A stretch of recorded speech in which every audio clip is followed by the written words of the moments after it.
It is a pleasure today that I get to introduce an esteemed colleague, Dr. Bertha Madras. Um, she is a professor of psychobiology at Harvard Medical School and directs the Laboratory of Addiction Neurobiology at McLean University.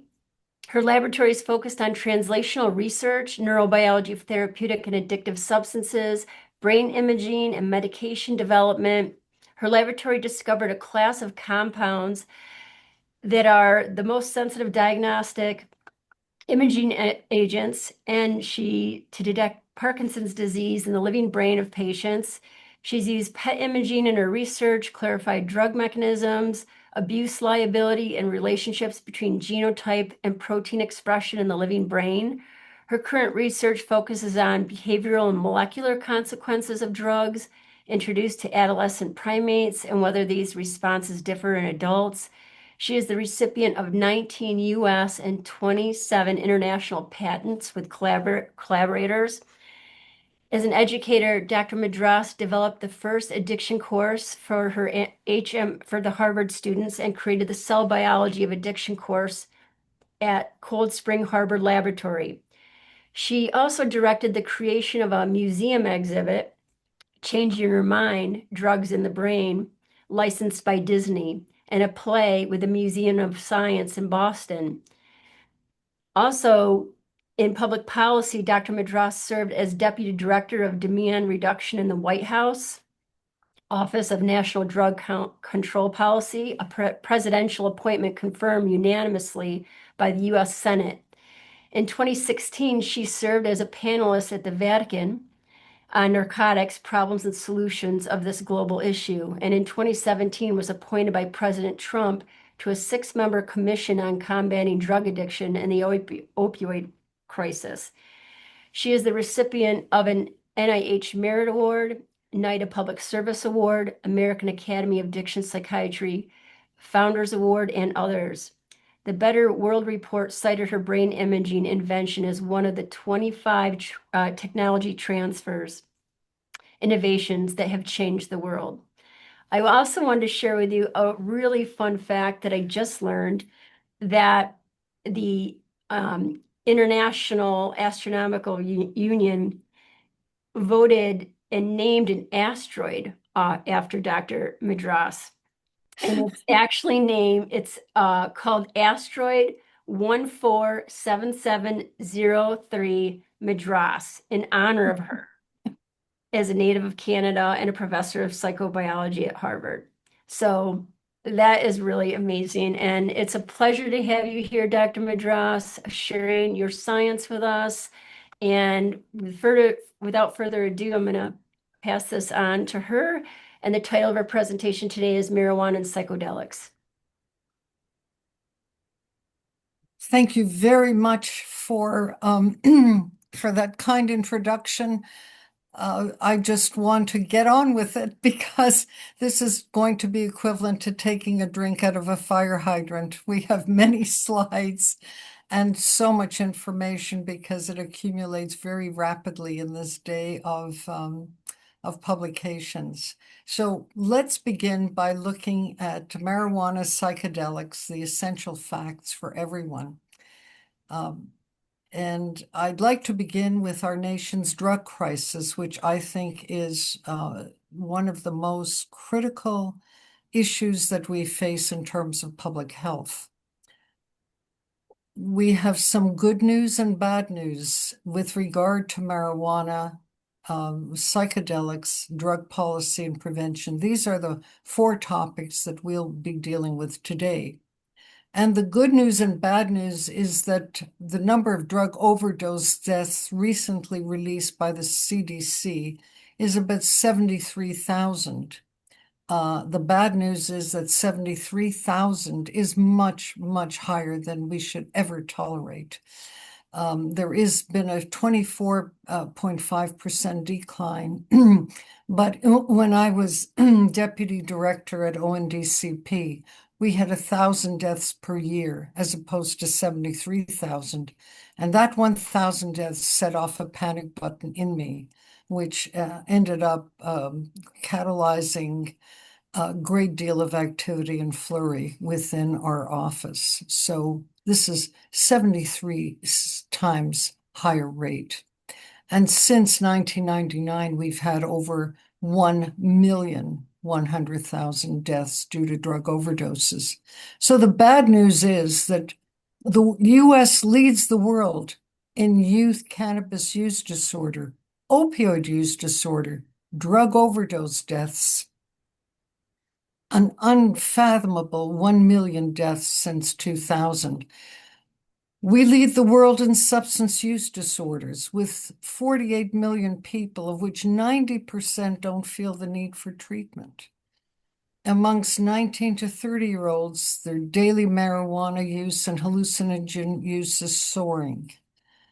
And we have approximately 25 to 30% of users of marijuana that have cannabis use disorder. So let's take a look at the risks and a little bit of policy with regard to marijuana. There are 12 leading risks of marijuana use, which are reasonably well documented in single studies, as well as in some cases in meta-analysis.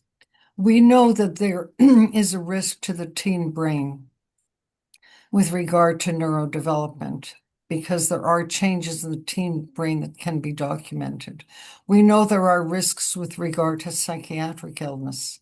There are certainly very powerful risks for cannabis use disorder, which I will refer to subsequently as CUD. There are risks in terms of impaired learning and memory, compromised academics, risks with regard to using other drugs, risks with regard to amotivation, other medical problems, especially cardiovascular disease, stroke, and gastrointestinal problems, and chronic pulmonary obstruction. There are risks to the pregnant woman, which we don't have time to get into, but certainly to the fetus. Risks with regard to safety, legal and social fallouts, and lower job opportunities. What are the risks of marijuana products? Let's look at the first, which is the potency, which is often articulated as the percent of THC and the amount of THC that's used, the frequency of use, the quantity, whether it's daily, weekly, yearly, or multiple times daily, the mode of delivery. Are there differences in terms of risks, whether or not it's inhaled or ingested? And what about the age of onset, the risks that are relevant to at what age you begin to use, as well as whether or not you persist in using? Potency has increased markedly over the past few decades. Most THC potency was about 3% during the 1960s and 70s. It is now between 20 and 90%. And of course, there's more profit with higher potency, and I'll try to explain why. Some people say high potency are concentrates that are greater than 60% versus herbal marijuana, which is less than 30% THC. Some claim that high potency is more than 10% to 19% THC versus herbal, which is 1 to 9%. Bear in mind that almost every clinical trial that's been done with whole botanical marijuana has been in the range of 1 to 9%. So a great deal of the missing data relate to what are the risks, the safety concerns with regard to higher potency drug. So we have, in some cases, very robust data, in some cases low quality, in some cases moderate quality, but these are the data that are currently in the literature. The higher THC potency, there is higher risk for a more use, faster cannabis use disorder onset, more cannabis use disorder, more severity of use disorder in terms of tolerance, craving, withdrawal. The higher the potency, there is a greater association with use of other drugs, initiating other drug use, the number of other drug use, and the social problems that are consequent to them. The higher the THC potency, there's a greater risk for psychosis, for bipolar disorder, for anxiety disorders, and for post-traumatic stress disorder. The higher the THC potency, there's a greater risk for schizophrenia, lower age of onset, more risk for developing the disease, and more risk for relapsing to the disease once it's contained. There is greater risk for cognitive impairment and memory and driving. And there's greater risk for more emergency room presentations, especially with cannabis hyperemesis syndrome, which is a vomiting syndrome. Daily users, how much do they consume? It's age dependent. 18 to 49-year-olds consume well over 100 milligrams a day. Note that when dronabinol, which is an FDA-approved THC formulation, is given, it's given at 2.5 milligrams, with recommendations not to use more than 10 milligrams a day. And now among the daily users, people are using over 100 milligrams per day, less so if they're 50 years and older, and less so if they're 65 and older. But the daily users use for medical and recreational. About 70% or more use it for both reasons. Vape concentrates, which are very high doses, 34.7% amongst the middle-aged and older age people are using vape concentrates if they use daily, and that declines. Imagine using 1,000 milligrams per day total. What about the risks of mode of delivery and adverse events? Let's compare edibles versus inhaled and emergency department visits. Inhaled cannabis versus edibles, 2 times more likely to present with cannabis hyperemesis syndrome if it's inhaled. Edible cannabis are more likely to induce acute psychiatric symptoms, intoxication, and cardiovascular symptoms. One of the reasons is that people do not get the full effects if they ingest, so they keep on consuming more and more, which can accumulate in both the brain and the body. Edibles are a real problem in terms of one study which showed that about 11% of cannabis-related ED visits were due to edibles, even though they were only consumed at about 1/3%. These are in Colorado. A more recent study which came out this year showed that 19.5% of people who inhale cannabis presented in an emergency department, but 80.5% of the presentations were attributable to oral. So during COVID, cannabis only increased in poisonings in Ontario. There was a 10.7-fold% increase in emergency department records and a 12-fold increase for hospitalizations. Excluding cannabis, there was no increase in poisoning hospitalizations. And the increased poisonings, a lot of them were attributable to non-medical edibles. So we have to recognize that this is a problem. Higher potency, it confers a greater risk for cannabis use disorders, psychiatric problems, schizophrenia, cognitive impairment, accidents, and CHS. Frequent use is associated with more cardiovascular disease and stroke, and edibles are increasingly associated with acute psychiatric symptoms, intoxication, and cardiovascular symptoms. Now let's take a look at the other risk, age of onset. We cannot go through all the data. There's just too much. It's so abundant.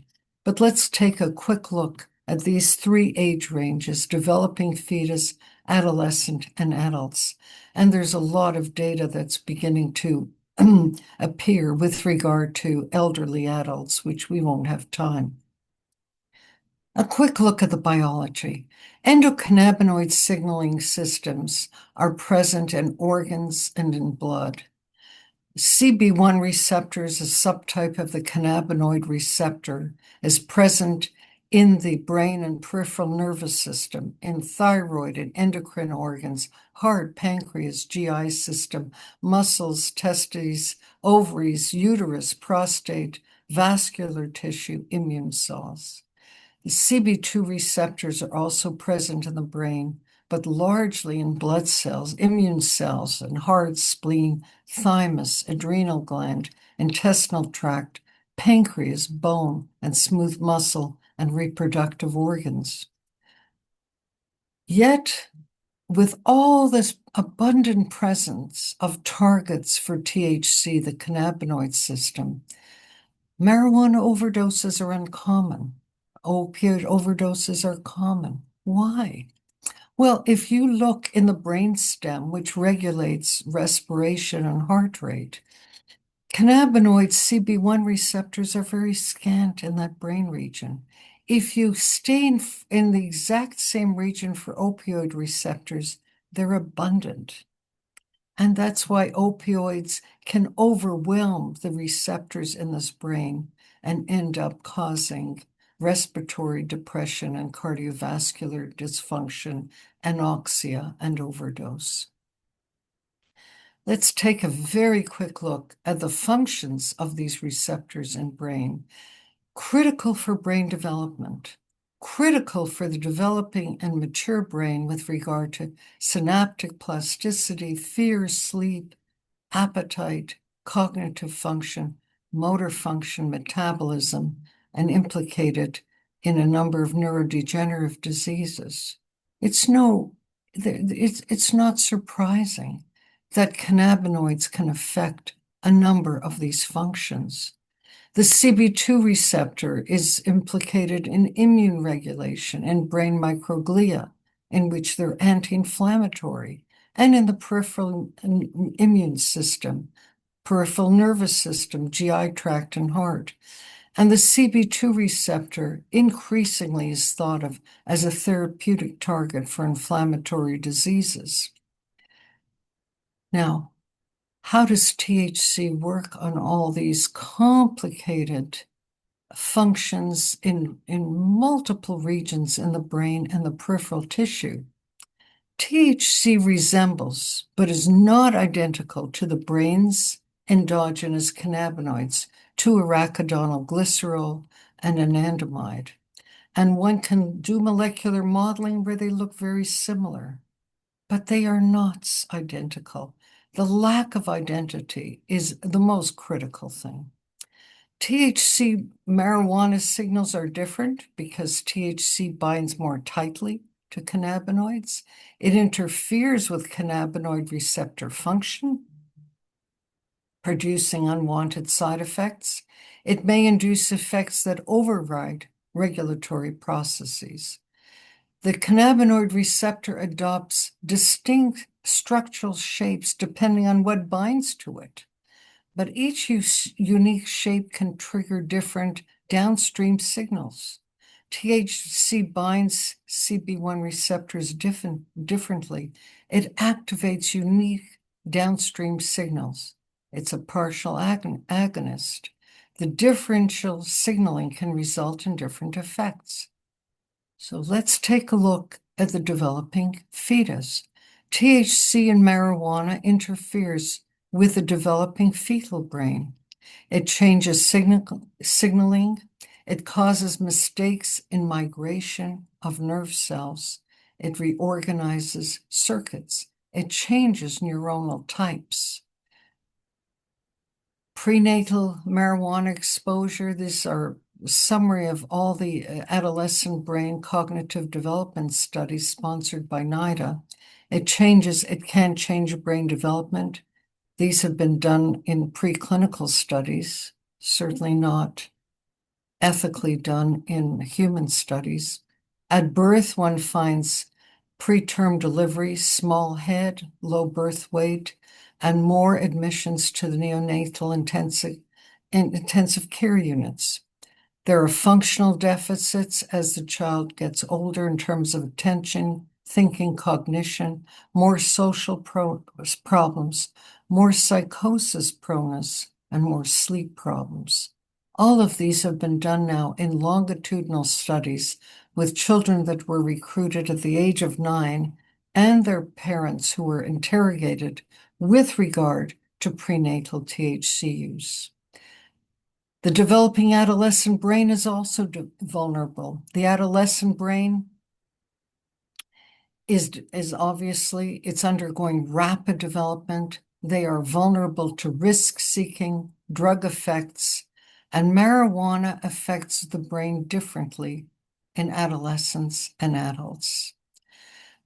Why is the adolescent and the adult different in terms of vulnerability?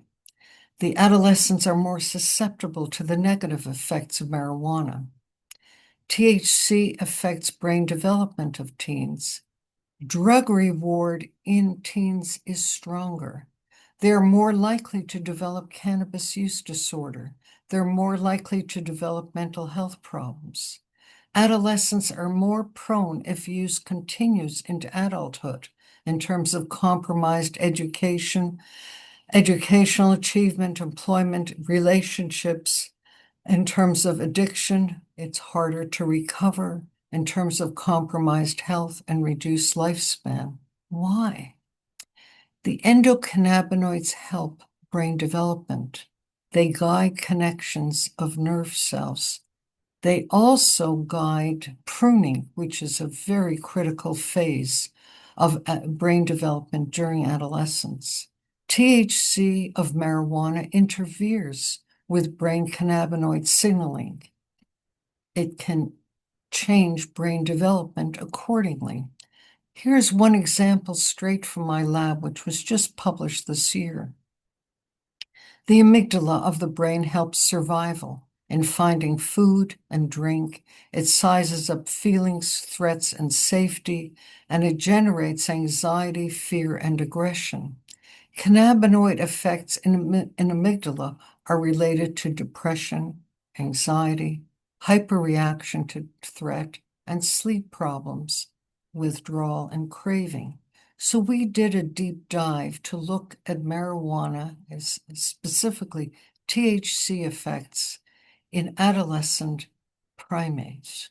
We did a deep dive in terms of genomics and proteomics.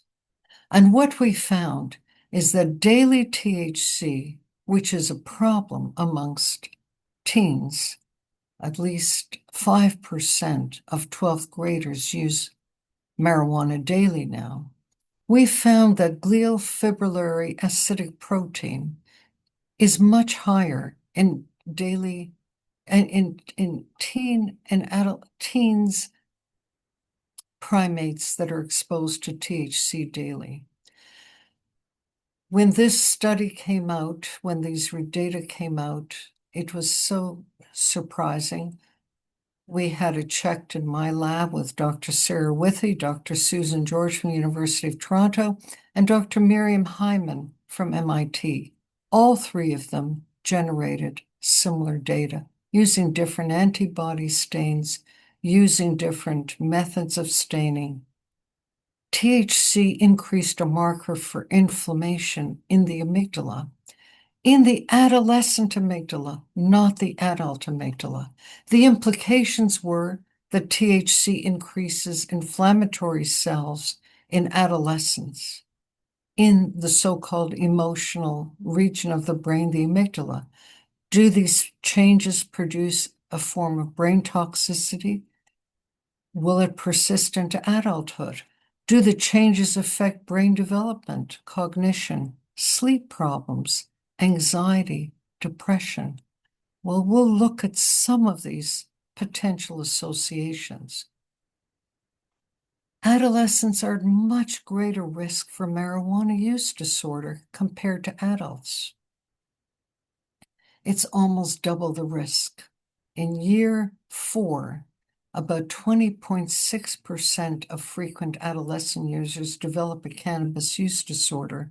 Compare that to adults, in which the rates are about 11%, although they may be higher now with more potent marijuana on the market. Teens who use marijuana are much more likely to use other substances. If they don't use marijuana, these icons represent the number of teens, just as a proportionality. If they use marijuana, they're much more likely to use tobacco, to binge drink, to heavy drink, and to use illicit drugs. These are data straight from a study that we did that was published a while ago. The risk of suicidality with suspected cannabis has increased over time. The highest risk are in teens 14 to 18. This is over a number of years, and this risk is increasing amongst all age groups, even over 65. Psychosocial function. If you compare adolescent non-users with moderate users, or users with cannabis use disorder. So non-disordered means moderate users, and those with cannabis use disorder are in the palest bars. Major depressive episode, suicidal ideation, slower thoughts, difficulty concentrating. In terms of academic performance, more truancy, lower GPA increases steadily depending on function. In terms of arrests, in terms of fighting, in terms of aggression, all of these, the cannabis use disorder, those harboring cannabis use disorder have greater risks compared to non-disordered use and greater than non-users at all. Adolescent marijuana use and academic achievement, they're more likely to be absent from school, to drop out, to be unemployed. They're less likely to enroll in university, to get a post-secondary degree. They're less likely to get good grades in school and complete high school. And all of these, the risks increase the younger age of initiation, the more use. Compared with teen alcohol use, marijuana use has worse educational academic outcomes. So just to summarize, adolescent marijuana users, the risks are for brain changes, addiction, deficits in thinking and learning and memory and academics IQ, in amotivation, higher school dropouts, lower education and employment, in psychiatric, in the realm of psychiatric problems, greater psychosis, suicidality, depression, anxiety, and safety. What about in adults? There are a number of studies that show greater symptoms in terms of inattention, anxiety, working memory, executive function, motivation, psychosocial function, and psychosis. The age of onset is a contributor. It's much worse in adulthood if use began before age 15. It's much worse with frequency of use and potency and accumulative amounts that are used. Marijuana dose, in terms of percent THC and frequency of use, increases the risk for psychotic disorders. A tale of three cities, London, Amsterdam, Paris. The odds ratio of developing schizophrenia increases depending on the potency of marijuana and the frequency of use. In all three cities, the tendency was the same.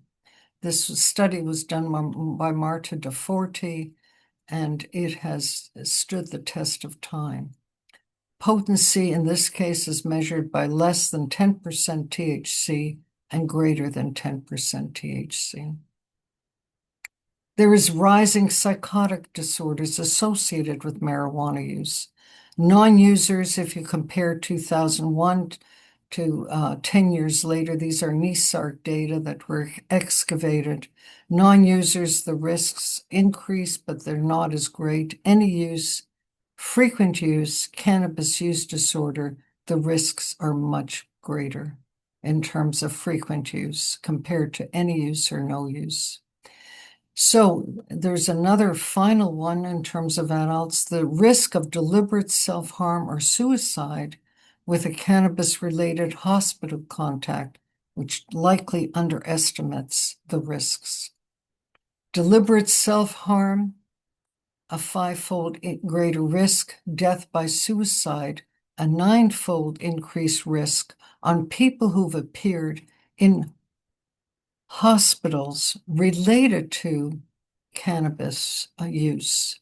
So the risks of the incidence of suicide increases over time, and the incidence of self-harm increases over time in hospital contacts which were related to cannabis use compared to matched populations.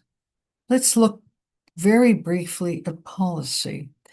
Medical marijuana, the reality versus the myths. A 14-year-old girl, a skeleton, was discovered in a grave site in the Negev desert. She died during childbirth. It was a breech delivery. She obviously could not deliver. She suffered probably immensely during this period. We know that it happened in about 400 Common Era because coins of Roman emperors of that period were discovered in the grave. Ashes were found beside her nose, and those ashes were analyzed and found to be delta 8 THC, which is a metabolite of delta 9 when you burn marijuana. The likelihood was that she was inhaling marijuana in order to promote uterine contractions. It obviously did not work. Let's look at a comparison of medical versus recreational marijuana. The potencies are the same in terms of what dispensaries are dispensing for both purposes. The products are the same. Cannabis use disorder has been gauged to be approximately the same for medical and recreational, and medical regulation and consumer protection is limited in both cases. There are over 106, I've actually counted them. I've gone state by state and asked their cannabis or marijuana commissions, what are the medical conditions that are approved for use in your state? And there are over 106 actually. Have they been proven by quality clinical trials? The majority, no. If this is medicine, why do different states list different medical conditions? The poster child is, of course, Illinois with over 50, and Connecticut is running pretty close. They've been proven by quality clinical trials. It's been hyped as a medicine for opioid addiction, glaucoma, cancer, Crohn's disease, post-traumatic stress disorder, Parkinson's, Alzheimer's, autism, amyotrophic lateral sclerosis, hydrocephalus, or used for any other medical condition for pain, sleep, depression, anxiety, for which high-quality evidence still does not exist. We have medical clinics with low evidence, with therapeutic and safety claims, and medical marijuana used to create a recreational market. The FDA status is threatened by erosion of professional standards and trust. And marijuana cannabis in 2025 and 2023, both administrations moved to reschedule marijuana into a medical cannabis. Yet the evidence is insufficient for use of cannabis for most medical indications. Clear guidance from clinicians is essential to support safe, evidence-based decision-making. Clinicians should weigh benefits against risks when engaging patients in informed discussions. This was a meta-analysis that just came out in JAMA, an overall review, and these are direct quotes from this article. Now we pivot to psychedelics, then and now. What are they? What is their biology? How effective are they as therapeutics? And what are the potential risks and unintended consequences? Hallucinogens, psychedelics are a subclass of them. The word comes from psyche, which is a Greek word for the soul, the mind, and delun, to manifest the mind. The deliriants, hallucinogens includes deliriants such as scopolamine, atropine, diphenhydramine, atypical and dissociatives such as MDMA, salvinorin A, ibogaine, and ketamine, and phencyclidine, PCP, and psychedelics, which include psilocybin, converted to psilocin by the body, lysergic acid, diethylamide, mescaline, and dimethyltryptamine. These are the ones that are commonly referred to as psychedelics. What do? They promote hallucinations. They change and distort and blend perceptions of seeing and touching and tasting and smelling and hearing. The sensations, the images seem to be real, but they're not. They change and distort internal thoughts and feelings. The psychedelics that are hallucinogens are also invoke spiritual and mystical sensations. They are thought to dissolve the self, to decrease the boundary between oneself and the world, and increase connections. The biology is fascinating. I won't get into it, we don't have time, but there are billions of years of history, a billion years of serotonin in the evolutionary scale. Serotonin was one of the first neurotransmitters. And my hypothesis is that making tryptophan is the most labor-intensive of all the synthetic routes for amino acids that are essential for proteins for life. Humans cannot make tryptophan. We have to get it by consuming plants or animals, mostly animal tissues. So serotonin may have been one of the first signals, because if there was serotonin in the area, a single cell would be able to swallow tryptophan, which is the precursor for serotonin, and get it without expending a lot of energy. A lot of the neurotransmitters are in fact based on amino acids. Adrenaline or epinephrine, norepinephrine are essentially products of phenylalanine tyrosine, also very difficult to make. There are serotonin receptors, 14 subtypes. Let's look at these. So serotonin, because of its long evolution, developed a very diverse functionality: appetite, aggression, sensory perception, mood, cognition, sex, sleep, development, hormone function, cardiovascular, gastrointestinal, temperature. All of these sub-functions are subsumed by serotonin receptors when activated by serotonin. And because of its long evolution, I'm certain that there was enough time to develop multiple functions that regulate bodily functions. Hallucinogens occupy brain serotonin levels. Their intensity of feeling is directly correlated to their occupancy of the 5-HT2 receptor. How do they work? The psychedelic actions have been attributable to increasing spine density and spine size, to restore neural connections that may be depleted in depression, to remodel connections for learning, and for neural changes to integrate new experiences. New connections may also help to explain psychedelic therapeutic effects, because modularity silo, isolation of functions declines under the influence. Network connectivity increases, flexibility increases, insight and mystical states increase under the influence. As therapeutics, we have to recognize that there's a large public health burden of chronic brain disorders. The treatment needs are inadequate or unmet or moderate, especially for conditions of internalizing disorders. Yet there was early caution for use of psychedelics. There was a danger which was not significantly realized, and this is 1964. I studied the literature because when I was a graduate student, I inherited for my research almost every psychedelic known to people at that time, including LSD that was used in human experimentation. Only years later did I realize what had happened to some of those patients at the Allen Memorial Institute and in other places around the US. That was in Canada.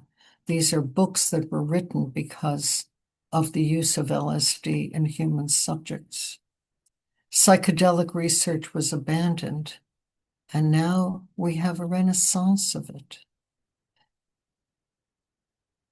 A renaissance which is being used for a renaissance in clinical trials for depression, anxiety disorders. There's a whole group of them with at least 30 randomized controlled trials for major depressive disorder, treatment-resistant depression, anxiety and depression symptoms in cancer patients, anxiety disorders and PTSD, in ADHD. There is still skepticism with regard to whether or not they will be used. For substance use disorders, alcohol, tobacco, cocaine, there's psilocybin-assisted psychotherapy for a number of these that have been tested. For ongoing alcohol use disorder, a very promising study came out that it decreases percent of heavy drinking days, it increases the abstinence, and the effects persisted for 36 weeks. But a different study showed that after 6-month follow-up, there was no difference in psilocybin, and there was no abstinence, no mean alcohol use, no percent heavy drinking days, and so on and so forth. So let's look at the science versus the reality. How solid is the science? Can protocols be scaled with fidelity? And what is the reality of unintended consequences?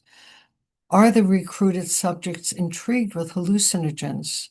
In the studies, the average number of patients who've had experience goes from 2 to 100% experience with using them. Is there selection bias? Some of the studies, 1,000 candidates are interviewed, 50 are recruited. Is there diversity? Most are Caucasian, educated, and urbane. Excluded subjects, those with comorbid psychosis, those with suicidality, those with known risk factors, those with family history, those with pre-existing psychiatric conditions other than depression. It limits the risk, the true risk of the drugs. The trials can't be blinded. Some have no placebo groups or comparators. Subjects almost invariably correctly guess their treatment, and the side effects are not being adequately recorded. Can these protocols be scaled with fidelity? They're very labor intensive. The sessions last up to 8 hours, usually with 2 therapists present, with monitors in a living room setting. The setting is so critical in this case. Here's an example of the music that was chosen in one of the clinical trials to relax the person. I'd love to be able to sit in a chair and listen to all these wonderful pieces of music for 8 hours. So will it be a barrier, the altered consciousness? Can it be a barrier to widespread use? The long clinical controlled sessions, the Is there a possibility of hallucinogen persisting perception disorder? Are the exclusion criteria valid in terms of a broader outreach to the general population? The FDA has rejected MDMA for PTSD last year, and they found pretty much the concerns that I've had for a number of years in terms of safety, study design, and ethical concerns. Now, what about the reality of unintended consequences to the individual and to society? Hallucinogens can have long-term effects. They're infrequent, they are rare, but persistent psychosis, persistent perceptual disorders, those are very possible. In October of 2023, an off-duty Alaska airline pilot told investigators he took magic mushrooms 48 hours before a flight. He was a deadhead sitting in the cockpit in the jump seat behind the two pilots, and he tried to shut down the engines using the fire safety valves. He's been charged with 23 counts of attempted murder. He has not been convicted of them, but his entire career as a pilot is over. The media is complicit in the hype, all these media, the next big investment, the next big thing, the next blockbuster, the next big business. And yet we're seeing more people with exposures to poison control centers, more hallucinogen-associated emergency department visits. And this editorial that I wrote in 2022, I said the US failed to prevent the conflation of biomedical and commercial enterprises. We should not repeat this. So we have seen there are many risks of drug use in terms of accidents, in terms of psychiatric problems, in terms of brain changes, in terms of workplace problems, legal problems, financial problems, social and family problems. We have also seen a rebranding of cannabis and psilocybin. The intoxicants are marketed as wellness products, not as recreational drugs. The reasons cultural and mental health problems have risen, and marketing has decided that rebranding them as health products is going to normalize use, conceal, and confuse the reason for use. Their cannabis, for example, and psilocybin have been rebranded as organic, naturalistic, and therapeutic. The natural plant, the natural fungus is better than big pharma. And there is a lot of self-medication that's blurring the line between therapy and abuse. What can we do about it? We have treatment, we have law enforcement, interdiction, and supply reduction, but we have to focus on prevention above all, because only prevention can stop the pipeline to increased use. The good news is that lifetime teen abstainers are rising.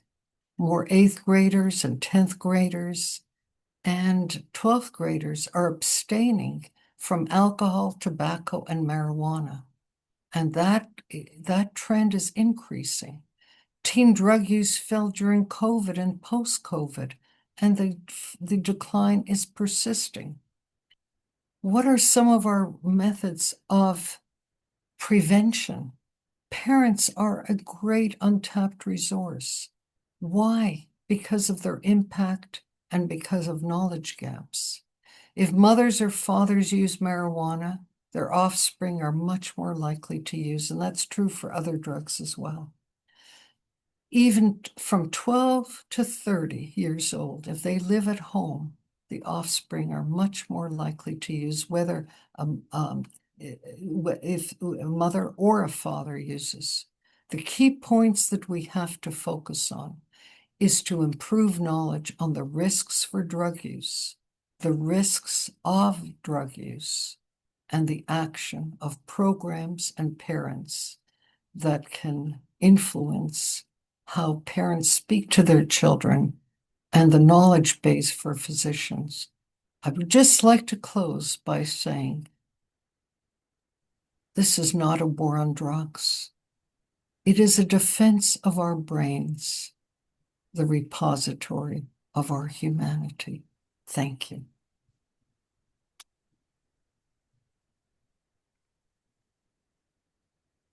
Thank you, Dr. Madras. That was a wonderful presentation, a lot to think about. And with that, I want to open it up with questions from participants that are actually live in session, as well as those joining us via Zoom. I believe we have 176 participants by Zoom. There's a Q&A where we'll take questions, and if Sean or the team in the live auditorium can, bring the microphone to the guests in the auditorium to ask questions. While we're waiting for questions, I have one for you as it pertains to the effects of THC, the different forms of THC. I mean, there's the edibles, there's the, drinkables, there's the vaping, and there's all sorts of forms that can be THC can be ingested. And especially the vaping and all the different chemicals that are very toxic, are those being studied, and how they tend to mix and match edibles with the, vaping, and just the effects of all that on the developing youth brains and inflammation. Yeah. Well, it's an excellent question. The so-called entourage effect that users claim is critical, the terpenes, the flavonoids, there's I don't know how many chemicals there actually are in marijuana. I do know there are at least 100 cannabinoids present. Most of them are very low concentrations, tiny concentrations. The two main ones are THC and cannabidiol. Most of the problems associated with marijuana in terms of brain function can be attributable to THC itself. So that the higher the concentration, the more frequently it's used, the greater the dose, whether it's a 90% concentrate used by vaping or a 20% cigarette. There's the addiction potential, the intoxication, the psychotomimetic effects, all of these appear to be related, and also these alterations in brain development appear to be related specifically to THC. With regard to cardiovascular effects, obstructive pulmonary disorder, strokes, premature heart attacks, I don't know if that has been studied to the same extent. There is some evidence that more frequent use does confer a greater risk for cardiovascular disease in premature cardiovascular in younger people. But there still is not hard evidence that high potency can produce that effect. So there's a lot of gaps in our understanding of what are the specific toxic components for some of the physical diseases, the somatic disorders. With cannabis hyperemesis syndrome, it's clear that it's THC, I think, because the more frequent the use and the higher the dose, the association is simply much greater. And we did a study in our lab, which was just very puzzling at the beginning. We gave THC, the equivalent of 70 milligrams, and we found extreme vomiting on the first day, which went counterintuitive to the literature that says that cannabis is very useful to reduce nausea of chemotherapy. But it is not, it does not contradict the cannabis hyperemesis syndrome. What we found is that acutely it did it, but eventually there was tolerance developed. We did not study it long enough to see if that tolerance went away and we could reintroduce vomiting in these subjects. So this was a preclinical study as well. So I think your question is an excellent one. I also think that there is still a long way to go with regard to research. I must say that the Canadian cohorts, Daniel Myron and others, are excellent with respect to understanding at a population level what are the consequences of medicalization and legalizing in Canada. Wonderful, thank you. We do have some questions here. One question from Margaret Pull. Lab tests to detect THC usually have a very low threshold of positivity. Is there any data or reason to think that the THC quantitative lab test could have utility in identifying substance use disorders? I don't think that, I think the analogy to alcohol would be the same. It's if a person binge drinks a huge amount, their blood alcohol, their breathalyzer tests will come out with ferocious amounts of alcohol, way above the 0.08 level. um, the and the same with THC. The one thing that is different with regard to alcohol and marijuana, which I think is really important, is we actually did the study where we analyzed brain tissue for THC after prolonged use and compared it to blood levels at the same time. And we found that the brain levels were much, much, much higher than the blood levels.